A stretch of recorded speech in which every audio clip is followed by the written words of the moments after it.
ముందుగా అందరికీ ఉగాది శుభాకాంక్షలండి. ఉగాది రోజు కూడా వీడియో పోస్ట్ చేయలేకపోయాను కదా. Next day Ugadi short video post చేసినట్టున్నాను. ఏంటంటే షార్ట్స్ ఎక్కువగా పెడతా ఉంటాను కదా, ఈ లాంగ్ వీడియో తీశాను ఉగాది రోజు. దానివల్ల వాయిస్ ఇవ్వడానికి టైం పట్టేసింది. నాకు 8 మినిట్స్ వీడియోకే ఇంత టైం పడతా అంటే వాయిస్ ఇవ్వలేకపోతున్నానండి. ఏం చెప్పాలా అనేది ఆలోచించుకోవాల్సి వస్తుంది. ఇక 20 మినిట్స్ 30 మినిట్స్ వీడియోస్ పెట్టేవాళ్ళు ఎలా వాయిస్ ఇస్తున్నారండి. అసలు మీ ఓపికకి సూపర్. అసలు మీరు మెచ్చుకోవాల్సిందే. ఇక ఉగాది రోజు బయటంతా క్లీన్ చేసేసుకొని ముగ్గది వేసేసుకున్నాక ఫ్రెష్ అయిపోయి హౌస్ క్లీనింగ్ అయితే స్టార్ట్ చేశాను. ఒక్కసారి దేవుడు రూమ్ చూడండి ఎలా ఉందో. దీపాలు ఎంత నల్లగా అయిపోయాయో. 15 డేస్ పైన అయిపోయిందండి ఇంట్లో దీపారాధన చేసి. ఎందుకు అంటే మన రిలేటివ్స్ ఉంటారు కదా, వాళ్ళు చనిపోయారనమాట. ఇక అంటూ ఉంటుంది కాబట్టి దీపారాధన చేయకూడదు ఇంట్లో.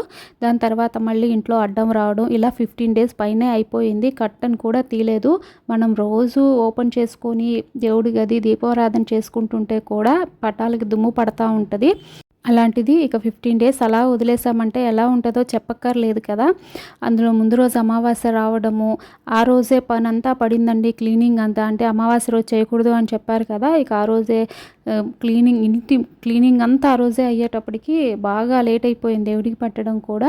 సో ఫస్ట్ అయితే ఇక్కడ నేను దేవుడి పటాలు అవి తుడిచేసి పక్కన పెట్టేసేసుకున్నాను. ఇక్కడ మాకు వంటింట్లోనే దేవుడికి ర్యాక్ లాగా ఇచ్చుంటారు కదా, అక్కడ కూడా అంతా క్లీన్ చేసేసుకుంటా ఉన్నాను. ఇవి ఫస్ట్ క్లీన్ చేసి పెట్టేసుకున్నాము అంటే ఈ దేవుడి సామాను తోముకొని ఇవి ఆరే లోపల అది కూడా క్లీన్గా ఆరిపోతుందన్నమాట. నీట్గా డ్రై అయిపోతూ ఉంటుంది. అందుకని ఫస్ట్ అవి చేసేసుకొని ఈ దేవుడి సామాన్ అయితే క్లీన్ చేసుకుంటా ఉన్నాను అనమాట.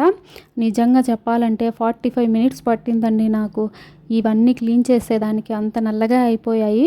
ఈ ఇత్తడి సామాను అవి ఉంటుంది కదా, వాటిలో కొంచెం నిమ్మరసం అవి వేసి పక్కన పెట్టేసి కాసేపు తర్వాత క్లీన్ చేసేసుకున్నాను. అప్పటికి కాస్త మెరుగుపడ్డాయి అన్నమాట.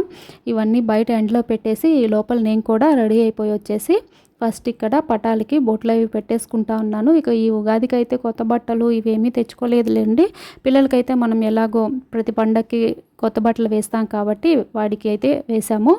నా దగ్గర కొత్తవి ఉన్నాయి కానీ శారీస్ అవి టైలర్ దగ్గర ఇవ్వడానికి అట్లానే అయిపోయింది. ఇప్పుడు ఇద్దాంలే తర్వాత ఇద్దాంలే అనుకుంటూ అలానే అయిపోయింది. ఇక ఉన్న వాటిలోనే ఓల్డ్ శారీ ఒకటి తీసి కట్టేసుకున్నాను. హోంవర్క్ అంతా అయిపోయిందిరా. హోంవర్క్ ఏమోనండి, ఇయర్స్ గడిచే కొద్దీ పిల్లలు పెద్దవాళ్ళు అయ్యే కొద్దీ మెయిన్గా ఈ కొత్త బట్టలు తెచ్చుకోవాలి, ఇలా చేసుకోవాలి, అలా చేసుకోవాలి అనే ఇంట్రెస్ట్ అయితే పోతూ ఉంది. మెయిన్గా మనం పిల్లలకే కదా, వాళ్ళ ఎడ్యుకేషను ప్రిఫరెన్సెస్ అన్నీ ముందు వాళ్ళకే ఉంటాయి వాళ్ళు పెద్ద అయ్యే కొద్దీ. సో నాకైతే అంటే నాకే ఇలా అనిపిస్తుందో ఏమో తెలియదు, ఇంట్రెస్ట్ అయితే అసలు రావట్లేదు. ఇలా కొత్త బట్టలు తెచ్చుకోవాలి, ఇదంతా కూడా ఏవో ఉన్నవే వేసుకుందాంలే అన్నట్టు అనిపిస్తూ ఉందన్నమాట. ఇక్కడ వినాయకుడి స్వామిది చూపించాను కదా, అది వచ్చేసి కాణిపాకంలో ఈ తెల్ల జిల్లేడు వేరుతో చేస్తారు వినాయకుడి విగ్రహాన్ని. అది మంచిది అని చెప్పారనమాట. ఇంక అప్పుడు తెచ్చుకున్నాను. ఇదంతా కూడా బొట్లు పెట్టేసుకొని దీపారాధన చేసుకున్నాను. ఈ దాసాన్ పూలైతే అండి నాన్న వచ్చారు ఉగాదికి ముందు రోజు, అమ్మ అయితే పంపించారు. ఎంత బాగుంటుందో ఇట్లా మెయిన్ ఫెస్టివల్స్ అప్పుడు పెడితే చాలా బాగుంటుంది చూడటానికి కూడా. ఇక్కడైతే పూజ కంప్లీట్ చేసుకున్నాను. మెయిన్గా కొబ్బరికాయ అది కొట్టకూడదు కదా ఒక 1 మంత్ వరకు అయినా, అందుకని జామకాయలు ఉంటే ఇంట్లో పెట్టేసుకొని పూజ అయితే కంప్లీట్ చేసేసుకున్నాను. ఎంతైనా అండి ఇంట్లో దీపారాధన చేసుకుంటే ఆ ప్రశాంతత వేరుగా ఉంటుంది. 15 డేస్ నుంచి దీపం పెట్టకపోయేటప్పటికి ఇంట్లో అసలు ఎలా ఉందంటే అసలు ఇంట్లో ఉన్నామా లేదా అన్నట్టు అనిపించిందండి. నార్మల్గా పొద్దున్న లేచిన వెంటనే కాస్త అటు ఇటు అయినా కానీ మనం దీపారాధన చేసుకుంటే మనసుకి ఎంత ప్రశాంతంగా అనిపిస్తూ ఉంటుంది. సో ఇంక ఇప్పటి నుంచి చేసుకుంటాం కాబట్టి బాగుంటుందన్నమాట. ఇక అవన్నీ అయ్యేటప్పటికి 10:30 పైనే అయిపోయింది. అప్పుడేం టిఫిన్ చేస్తాంలే అని చెప్పి బయట అయితే తెప్పించేసాము. ఇవన్నీ అయ్యే లోపల ఓనర్ అంకుల్ వాళ్ళు ఉగాది పచ్చడి అయితే పంపించారు. సో ఈ ఇంట్లోకి వచ్చినప్పటి నుంచి వాళ్ళే పెడతా ఉంటారనమాట. అంటే ఉగాది పచ్చడి పంపిస్తూ ఉంటారు. ఈ ఇయర్ దాంతోపాటు పాయసం కూడా పంపించారు. ఇక ఈ ఉగాది పచ్చడి మా వాడికి పెట్టేసి నేను కూడా ఉగాది పచ్చడి తినేసాను. పాయసం ఉండిందండి, చాలా బాగుండింది. టేస్ట్ డిఫరెంట్గా చేస్తారు. అంటే ఓనర్స్ వచ్చేసి బ్రాహ్మిన్స్ అనమాట. వాళ్ళ వంటలన్నీ వేరుగా ఉంటాయి కదా.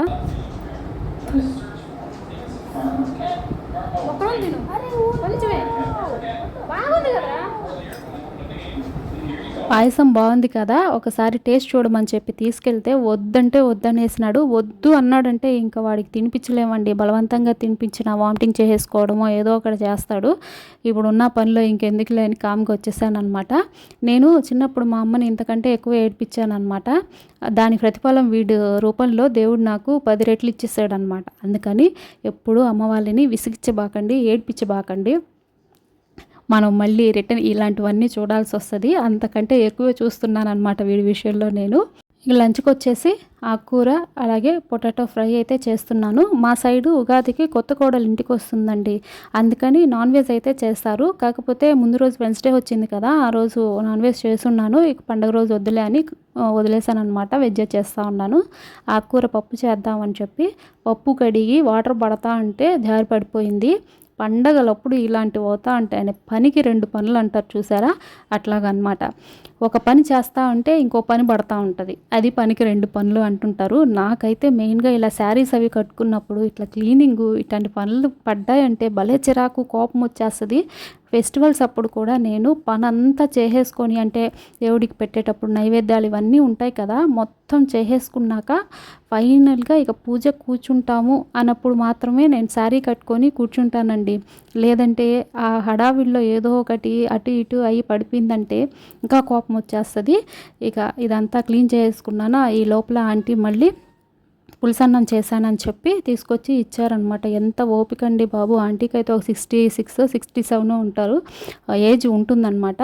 ఎంత ఓపికగా చేస్తారో మనకు కూడా ఉండదేమో ఓపిక అన్నట్టు ఉంటుంది. రోజు కూడా ఒక 3-4 కర్రీస్ చేస్తూ ఉంటారు.